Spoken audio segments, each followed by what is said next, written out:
Hanapin natin yung may-ari ng napulot na susi. Hindi. Testingin natin yung susi.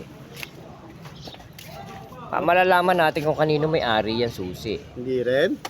Ilan ba miyo rito? Sa baba mo yun. Ito, dalawa.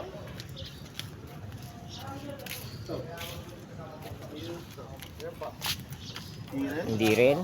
Hindi, dito pa. May mili pa. Ito ah. Hindi yan. Hindi mili yan ah. Hindi rin.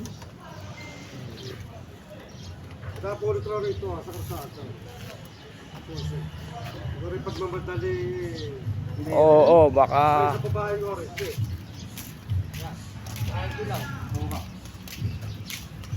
Babae rin sa babae. Oh, ito nga. Ayan. Dilaw. Oh, Ay, orange. Oh, ayun. Ito. Sumusi Ano yan. yan ba? Ano? Oh, yeah. okay, ito nga.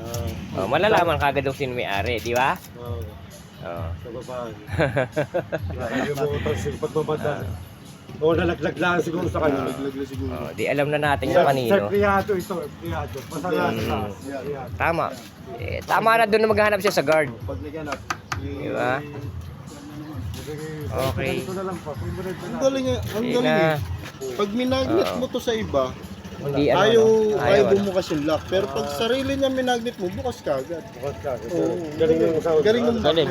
Magnetan. Kasi ilan yung Magnet pala ito na si Pop. Yan, oo, minagnet yan. yan. Ilan yung inano natin dito, ayaw bumukas. Nung pagdikit dyan, minagnet natin, bumukas ka agad. Bukas ka. Galing ano.